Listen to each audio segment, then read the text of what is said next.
আসসালামু আলাইকুম। ইসরায়েলের বিরুদ্ধে প্রতিশোধের আগুনে জ্বলছে হিজবুল্লাহ এবং ইরানের কট্টরপন্থীরা। তীব্র চাপে তেহরান। হাসান নাসরুল্লাহর হত্যা হিজবুল্লাহ এবং ইরান উভয়ের প্রতি বড় আঘাত ইসরায়েলের। ইসরায়েলের প্রধানমন্ত্রী নেতানিয়াহু ইরানকে সাবধান করে বলেছেন, মধ্যপ্রাচ্যের সর্বত্র সফল হামলা করার সক্ষমতা রয়েছে তাদের। আত্মগোপনে ইরানের সর্বোচ্চ নেতা আয়াতুল্লাহ আলী খামেনি। হাসান নাসরুল্লাহকে হত্যা, হিজবুল্লাহর মধ্যে সফল গুপ্তচর নেটওয়ার্ক বিস্তার ইসরায়েলের গোয়েন্দা সংস্থার। বিডিভিউস এন্টারটেনমেন্টে স্বাগত জানাচ্ছি আমি ফাহাদিয়া মিতো। আজ জানাবো প্রতিরক্ষা সংক্রান্ত গুরুত্বপূর্ণ কিছু খবর। হিজবুল্লাহ নেতা হাসান নাসরুল্লাহর হত্যার জন্য ইসরায়েলের বিরুদ্ধে প্রতিশোধের আগুনে জ্বলছে হিজবুল্লাহর হাজার হাজার যোদ্ধা। একইভাবে তেহরান সরকারের ওপর তীব্র চাপ বাড়ছে দেশটির কট্টরপন্থী নেতাদের পক্ষ থেকে এই হত্যার প্রতিশোধ নেওয়ার জন্য। তবে বর্তমান পরিস্থিতিতে ইরান এবং হিজবুল্লাহ উভয়ের ইসরায়েলের বিরুদ্ধে প্রতিশোধ নেওয়ার সক্ষমতা নিয়ে প্রশ্ন রয়েছে। ইরান সরাসরি যুদ্ধে লিপ্ত না হয়ে ইরাক, সিরিয়া, ইয়েমেন এবং লেবাননের মিলিশিয়াদের দিয়ে ইসরায়েলের বিরুদ্ধে একযোগে আক্রমণ করলেও তার সফলতা নিয়ে সন্দিহান অনেকে। কারণ নেতানিয়াহু অঙ্গীকার করেছে, হামাস এবং হিজবুল্লাহকে ধ্বংস না করে সে এবার ফিরবে না। ইসরায়েলের নিরাপত্তায় যেভাবে যুক্তরাষ্ট্র ইসরায়েলকে ঘিরে আছে, তাতে ইরান সরাসরি ইসরায়েলে আক্রমণ করলেও সফল হওয়ার সম্ভাবনা কম। অপরদিকে সম্ভাবনা আছে ইরানের বিরুদ্ধে ইসরায়েল এবং যুক্তরাষ্ট্রের যৌথ হামলার। বিবিসির বিশ্লেষণে বলা হয়েছে, হিজবুল্লাহর শীর্ষ নেতা হাসান নাসরুল্লাহ শুক্রবার নিহতের পর মধ্যপ্রাচ্যে বড় যুদ্ধ ছড়িয়ে পড়ার যেই আশঙ্কা বিরাজ করছিল, এতদিন ধরে তা আর নেই। কারণ ইরান বা হিজবুল্লাহর পক্ষে বর্তমানে বড় কোনো যুদ্ধে জড়ানো অসম্ভব। এমনকি হিজবুল্লাহ এখন নিজেদের রক্ষায় কতটা সক্ষম, সেটাই গুরুতর প্রশ্ন।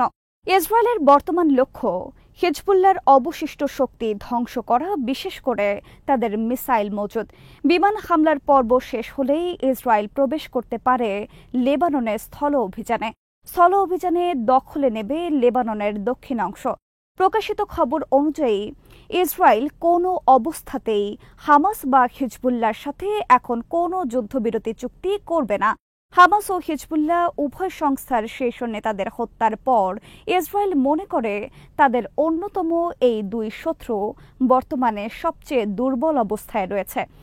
ইসরায়েলের প্রধানমন্ত্রী বেনিয়ামিন নেতানিয়াহু ঘোষণা করেছেন, হাসান নাসরুল্লাহকে হত্যা একটি ঐতিহাসিক টার্নিং পয়েন্ট ইসরায়েলের জন্য। এই অবস্থার সুযোগ হাতছাড়া করতে চায় না ইসরায়েল।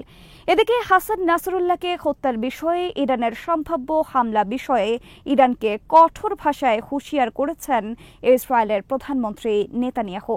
শনিবার নেতানিয়াহু ইরানের উদ্দেশ্যে বলেন, মধ্যপ্রাচ্যের সর্বত্র সফল হামলা করার সক্ষমতা রয়েছে তাদের। হাসান নাসরুল্লাহর নিহতের ঘটনায় 5 দিনের রাষ্ট্রীয় শোক ঘোষণা করেছে ইরান। ইরানের সর্বোচ্চ নেতা আয়াতুল্লাহ আলী খামেনি বলেছেন, নাসরুল্লাহকে হত্যার প্রতিশোধ নেওয়া হবে। আন্তর্জাতিক বিভিন্ন গণমাধ্যমের প্রকাশিত খবরে বলা হয়েছে, ইসমাইল হানিয়া, হাসান নাসরুল্লাহর মতো ইসরায়েলের টার্গেট হামলা বা গোপন হামলা থেকে রক্ষায় গোপন স্থানে আশ্রয় নিয়েছেন ইরানের সর্বোচ্চ নেতা খামেনি। নাসরুল্লাহ কেবল হিজবুল্লাহর নয়, মধ্যপ্রাচ্যের অন্যতম প্রভাবশালী নেতা ছিলেন কয়েক দশক ধরে। তার নেতৃত্বে হিজবুল্লাহ বিশ্বের সবচেয়ে শক্তিশালী মিলিশিয়া বাহিনীতে পরিণত হয়, যা ছিল লেবাননে একটি বিকল্প রাষ্ট্র। হিজবুল্লাহ লেবানন আর্মির চাইতেও শক্তিশালী একটি বাহিনী। নাসরুল্লাহ ছিলেন লেবাননের অঘোষিত প্রেসিডেন্ট। হাসান নাসরুল্লাহর নেতৃত্বে হিজবুল্লাহ ইসরায়েলের বিরুদ্ধে প্রশিক্ষণ দিয়েছে হামাস সহ ফিলিস্তিনের বিভিন্ন প্রতিরোধ যোদ্ধাদের। একই সাথে ইয়েমেনের হুথি আর্মি, আনসারুল্লাহ, সিরিয়া ও ইরাকের ইসরায়েল বিরোধী সব মিলিশিয়া বাহিনী প্রশিক্ষণ সহ নানা ধরনের সহায়তা লাভ করে হিজবুল্লাহর কাছ থেকে। এভাবে ইরান এবং হিজবুল্লাহ নেতা হাসান নাসরুল্লাহর নেতৃত্বে ইসরায়েলের চারদিকে গড়ে তোলা হয় একটি শক্ত প্রতিরোধ ব্যবস্থা। 1982 সালে প্রতিষ্ঠার পর শীর্ষ নেতা হাসান নাসরুল্লাহর নিহতের ঘটনা হিজবুল্লাহর প্রতি এখন পর্যন্ত সবচেয়ে বড় আঘাত ইসরায়েলের। একই সাথে এটি একটি বড় আঘাত ইরানের জন্য। লেবাননে ইসরায়েলের আগ্রাসনের পর ১৯৮২ সালে ইরান লেবাননে প্রতিষ্ঠা করে সংগঠনটি ইসরায়েলের বিরুদ্ধে যুদ্ধের জন্য। শুক্রবার ইসরায়েলের হামলায় হিজবুল্লাহ নেতা হাসান নাসরুল্লাহ নিহতের ঘটনায় প্রচণ্ড চাপের মুখে রয়েছে ইরান। এর আগে গত ৩১ জুলাই ইরানের রাজধানী তেহরানে ইসরায়েলের হামলায় নিহত হয়েছেন হামাসের শীর্ষ নেতা ইসমাইল হানিয়া। ইসমাইল হানিয়াকে হত্যার বিষয়ে ইরান বারবার ইসরায়েলের বিরুদ্ধে প্রতিশোধ নেবার অঙ্গীকার করলেও এখন পর্যন্ত ইরান ইসরায়েলের বিরুদ্ধে সরাসরি কোনো হামলা করেনি। কেবল হিজবুল্লাহর মাধ্যমে ইরান উত্তর ইসরায়েলে হামলা জোরদার করেছে। এর মধ্যে ২ মাসের মধ্যে ইসরায়েল হত্যা করল হিজবুল্লাহরও শীর্ষ নেতা হাসান নাসরুল্লাহকে। ২ মাসের মধ্যে ইসরায়েল হত্যা করল তাদের প্রধান ২ শত্রু হামাস ও হিজবুল্লাহর শীর্ষ নেতাকে। উভয় হত্যাকাণ্ড হামাস এবং হিজবুল্লাহর বিরুদ্ধে ইসরায়েলের বড় ধরনের আঘাত। ইরানের এই বিষয়ে জবাব কী হওয়া উচিত তা নিয়ে প্রচণ্ড চাপে এবং অস্বস্তিতে রয়েছে তেহরান। ইরান দীর্ঘদিন ধরে লেবাননের হিজবুল্লাহর মাধ্যমে ইসরায়েলের বিরুদ্ধে প্রক্সি যুদ্ধ পরিচালনা করে আসছিল। ইসরায়েলকে দমনে ইরান ইসরায়েলের চারপাশে যেসব প্রক্সি বাহিনী গঠন করেছে তার মধ্যে সবচেয়ে শক্তিশালী হল লেবাননের হিজবুল্লাহ।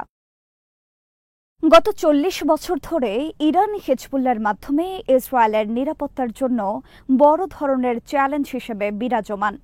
ভৌগোলিক অবস্থান, আদর্শিক মিল সব দিক বিবেচনায় ইসরায়েলের বিরুদ্ধে ইরানের প্রধান অস্ত্র ছিল হিজবুল্লাহ।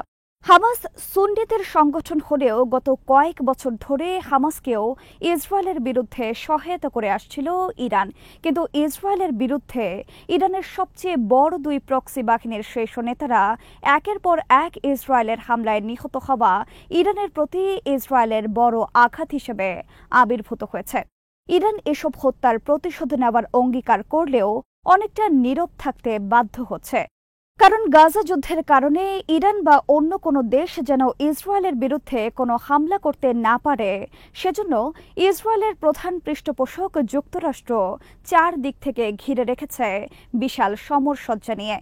ইরান ইসরায়েলকে আক্রমণ করলে ইসরায়েল ইরানের বিরুদ্ধে বড় ধরনের পাল্টা আক্রমণের আশঙ্কা রয়েছে এবং ইসরায়েলকে রক্ষায় এতে সরাসরি অংশ নেবে যুক্তরাষ্ট্র, যা সামাল দেওয়ার ক্ষমতা নেই ইরানের। ফলে ইরান মাঝে মধ্যে ইসরায়েলের বিরুদ্ধে যেসব পদক্ষেপ নেয় তার রাজনৈতিক এবং লোক দেখানো হিসেবে অভিযোগ রয়েছে ইরান আগে থেকে যুক্তরাষ্ট্র এবং ইসরায়েলকে জানিয়ে ইসরায়েলের বিরুদ্ধে হামলা করে। ২ মাসের মধ্যে হামাস ও হিজবুল্লাহর শীর্ষ নেতা হত্যায় ইরানের জবাব কী হয় তা নিয়ে আলোচনা চলছে বিশ্বজুড়ে। তবে ইসমাইল হানিয়ার মতো হাসান নাসরুল্লাহ নিহতের ঘটনায়ও ইরান ইসরায়েলের বিরুদ্ধে সরাসরি আক্রমণে যাবে না বলেই বিশ্বাস। ইতিমধ্যে তেহরানের অনেক শীর্ষ পর্যায়ের কর্মকর্তারা জানিয়েছেন হাসান নাসরুল্লাহ হত্যার প্রতিশোধ নেওয়ার জন্য হিজবুল্লাহই যথেষ্ট। ফলে এটি পরিষ্কার যে হিজবুল্লাহর মাধ্যমেই ইরান এই হামলার প্রতিশোধ নেবে ইসরায়েলের বিরুদ্ধে। এর আগে লেবাননের বিরুদ্ধে ইসরায়েলের সিরিজ সাইবার হামলার পর ইরানের প্রেসিডেন্ট মাসুদ পেজেশকিয়ান বলেছেন ইসরায়েল ইরানকে যুদ্ধে নামাতে চায়। ভাইস প্রেসিডেন্ট জারিফ বলেছেন ইসরায়েলের ফাঁদে পা দেবে না ইসরায়েল। তবে সিএনএনের বিশ্লেষণে বলা হয়েছে ইরান না চাইলেও কতক্ষণ পর্যন্ত সে এই যুদ্ধ থেকে নিজেকে দূরে সরিয়ে রাখতে পারে তা নিয়ে প্রশ্ন রয়েছে। তেহরানের ওপর প্রচণ্ড চাপ বাড়ছে কট্টরপন্থীদের পক্ষ থেকে। ইরান যদি মনে করে হিজবুল্লাহ আর নিজেকে রক্ষা করতে সক্ষম নয়, তাহলে সে ইসরায়েলের বিরুদ্ধে সরাসরি যুদ্ধে জড়িয়ে পড়তে পারে। হিজবুল্লাহর প্রধান হাসান নাসরুল্লাহ হত্যার প্রতিশোধের ঘোষণা দিয়েছে, কিন্তু এই বিষয়ে তাদেরও সক্ষমতা নিয়ে প্রশ্ন রয়েছে। হিজবুল্লাহ এবং ইয়েমেনের হুথি আর্মি আনসারুল্লাহ উভয় সংগঠনের ইসরায়েলের রাজধানী তেহরান সহ সর্বত্র ব্যালিস্টিক মিসাইল হামলার সক্ষমতা রয়েছে। কিন্তু তাদের প্রতিটি দূরপাল্লার মিসাইল হামলা এখন পর্যন্ত প্রতিহত করেছে ইসরায়েল।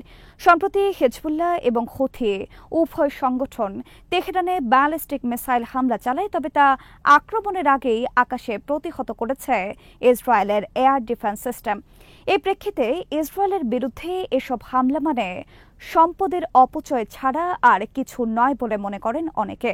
হিজবুল্লাহ গত ১ বছর ধরে অনেক সফল হামলা পরিচালনা করেছে তাদের সীমান্ত সংলগ্ন উত্তর ইসরায়েলে, কিন্তু এই হামলার মাধ্যমে তারা ইসরায়েলকে কাবু করতে পারবে না, যেখানে ইসরায়েলের জন্য রয়েছে অফুরন্ত অস্ত্র আর অর্থ যোগানদাতা যুক্তরাষ্ট্র। ইসরায়েলের হামলায় হাসান নাসরুল্লাহ নিহতের ঘটনায় গুরুতর প্রশ্ন উঠেছে হিজবুল্লাহর নিরাপত্তা ব্যবস্থা নিয়ে। সম্প্রতি ইসরায়েলের টার্গেট হামলায় একের পর এক নিহত হয়েছেন হিজবুল্লাহর ১ ডজনের বেশি শীর্ষস্থানীয় কমান্ডার। গোপন খবরের ভিত্তিতেই ইসরায়েল এসব টার্গেট হামলা পরিচালনা করেছে। খুব কাছের লোকের মাধ্যমেই ইসরায়েল হাসান নাসরুল্লাহর অবস্থান শনাক্ত করে হামলা চালিয়েছে। ইসরায়েলের হারেটস পত্রিকার খবরে বলা হয়েছে, হামলার কয়েক ঘণ্টা আগে মোসাদ খবর পায় হামলাস্থলে হাসান নাসরুল্লাহর অবস্থানের বিষয়ে। এ থেকে এটি পরিষ্কার যে হিজবুল্লাহর মধ্যে ইসরায়েল সফলভাবে বড় পরিসরে গুপ্তচর নেটওয়ার্ক বিস্তার করতে সক্ষম হয়েছে। হিজবুল্লাহর উচ্চ পর্যায়ে তারা অনুচর প্রবেশ করতে সক্ষম হয়েছে, যাদের মাধ্যমে সব গুরুত্বপূর্ণ নেতাদের গোপন খবর চলে গেছে ইসরায়েলি গোয়েন্দা সংস্থার কাছে। হিজবুল্লাহ যেমন ব্যর্থ হয়েছে তাদের মধ্যে ইসরায়েলের গুপ্তচর প্রতিরোধে, তেমনই ব্যর্থ হয়েছে প্রযুক্তি ব্যবহার বিষয়ে সতর্কতা অবলম্বনে। ফলে ইসরায়েল সক্ষম হয় ১৭ এবং ১৮ সেপ্টেম্বর সফল পেইজার ও ওয়াকিটকি ঘিরে সাইবার হামলা চালাতে। সিরিজ সাইবার হামলা, ১ ডজনের বেশি শীর্ষস্থানীয় কমান্ডার হত্যা, টানা বিমান হামলা চালিয়ে হিজবুল্লাহর অবকাঠামো ও অস্ত্রগুদাম ধ্বংস এবং সর্বশেষ শীর্ষ নেতা হাসান নাসরুল্লাহ হত্যার ঘটনায় উল্লাসিত ইসরায়েল আর বিপর্যস্ত হিজবুল্লাহ। বিবিসি সহ পশ্চিমা আরও অনেক প্রভাবশালী গণমাধ্যমের বিশ্লেষণে বলা হয়েছে, ইসরায়েলের চলমান হামলায় ব্যাপক ধ্বংসের শিকার হবার পরেও হিজবুল্লাহর কাছে এখনও মজুদ রয়েছে অনেক অস্ত্র, রয়েছে হাজার হাজার যোদ্ধা। এদের অনেকে সিরিয়া যুদ্ধ ফেরত। তারা হাসান নাসরুল্লাহ হত্যার প্রতিশোধের আগুনে জ্বলছে। আপাতত সংগঠনটি বিপর্যস্ত হলেও ধীরে ধীরে আবার তারা মাথা তুলে দাঁড়াবে এবং ইসরায়েল কখনোই নিরাপদে থাকতে পারবে না ভবিষ্যতে, যদি না ফিলিস্তিনি সমস্যার ন্যায়ভিত্তিক সমাধান না হয়। আজ এখানেই শেষ করছে। সমরাস্ত্র, প্রতিরক্ষা ও কূটনীতির নানা তথ্য জানতে চোখ রাখুন বিডিফিউজ ইনফোটেনমেন্টে। চ্যানেলটি ভালো লাগলে সাবস্ক্রাইব করুন, সংযুক্ত থাকুন আমাদের ফেসবুক পেজে। আল্লাহ হাফেজ।